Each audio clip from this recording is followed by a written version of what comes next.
بانی P T I کو شفا انٹرنیشنل اسپتال منتقل کیا جائے، طبی معائنے کے لیے میڈیکل بورڈ تشکیل اور ہفتے میں 1 روز اہل خانہ سے ملاقات کرائی جائے۔ سپریم کورٹ کا بڑا حکم، بانی پی ٹی آئی کے خلاف درج مقدمات کی تفصیلات اور میڈیکل ریکارڈ بھی طلب کر لیا۔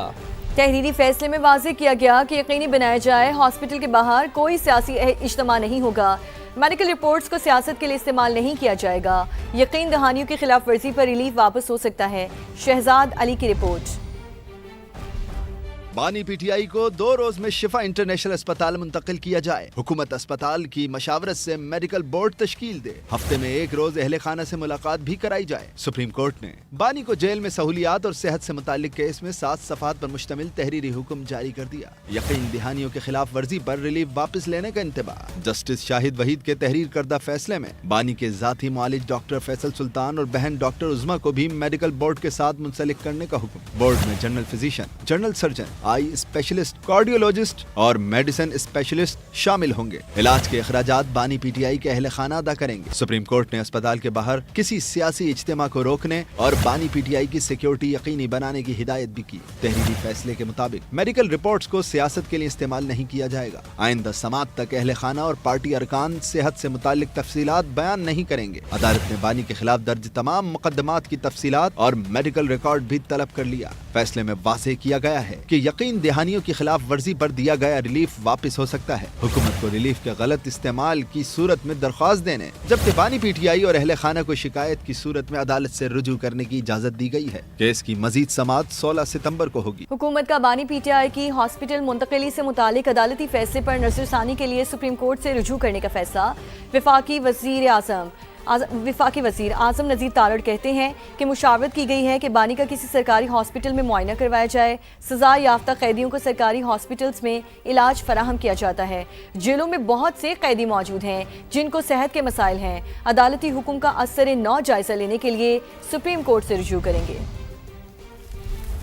کورٹ آف پاکستان نے سابق وزیر اعظم عمران خان صاحب کے بارے میں ان کی صحت کے حوالے سے جو آرڈر جاری کیا ہے، اس کے کچھ نکات جو ہیں، جو کہ جیل اتھارٹیز اور اسلام آباد انتظامیہ سے متعلقہ ہیں، کہ ان کا 2 روز میں میڈیکل چیک اپ کروایا جائے شفا انٹرنیشنل ہاسپٹل سے، اس پہ مشاورت ہوئی ہے۔ اور قانون کا جائزہ لینے کے بعد اتھارٹیز کا یہ خیال ہے کہ یہ آرڈر جو ہے یہ قانون کے ان 4 والز کے اندر نہیں ہے جو کہ کسی بھی سزا یافتہ شخص کو جو سہولیات فراہم کی جا سکتی ہیں جیل میں لاگو قوانین کے تحت۔ تو اس حوالے سے ان کی یہ تجویز تھی کہ نظر ثانی کے ذریعے وہ سپریم کورٹ سے رجوع کریں اور اس آرڈر کی مناسب ماڈیفیکیشن کی درخواست کی جائے تاکہ کسی ٹرشری کیئر سرکاری ہاسپٹل میں ان کا معائنہ کرایا جائے۔ آیا یہ حکم پورے پاکستان کی جیل پاپولیشن کے لیے ہوگا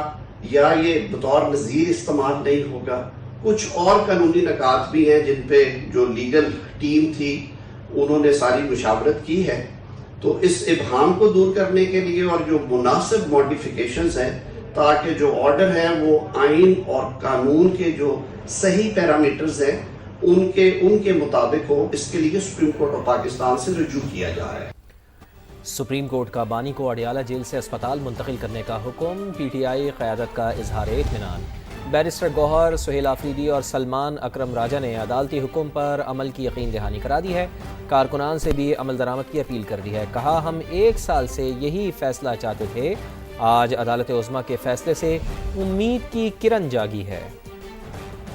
سپریم کورٹ کی طرف سے جو فیصلہ آیا ہے، یہ فیصلہ انشاءاللہ تعالی ہم پر امید ہے کہ جلد امپلیمنٹ ہوگا۔ ہم سب کو اپنی لیڈر کی جان عزیز ہے، ان کی صحت عزیز ہے۔ جو کمٹمنٹ سلمان اکرم راجہ صاحب نے کی ہے کہ ہسپتال کے ارد گرد پاکستان تحریک انصاف کا کوئی کارکن جمع نہیں ہوگا، وہ ہم سب اون کرتے ہیں۔ کسی بھی ورکر نے کوئی بھی ایسا قدم نہیں اٹھانا جس سے عدلیہ کی توہین ہو، اس فیصلے کی توہین ہو اور پاکستان تحریک انصاف کی توہین ہو۔ میں بھی یقین دہانی کراتا ہوں کہ سپریم کورٹ نے جو آرڈر کیا ہے اس پہ ہم عمل کریں گے۔ آگے بات بنے گی تو بہتری انشاءاللہ تعالی آئے گی۔ اسی طرح بشرا بی بی کی اگر جو کنسرن ہے وہ بھی اسی طرح ایڈریس ہو۔ حکومت کو کنکریٹ سٹیپ لینے چاہیے، ڈائلاگ کی طرف بالکل بڑھنا چاہیے اور جو ڈفرینسز ہے سیاسی اس کو حل کرنے کی طرف کوئی ایسے اقدامات ہونے چاہیے۔ آج اس عدالت عظمیٰ سے روشنی کی ایک کرن پھوٹی ہے۔ ہم اللہ تعالیٰ کا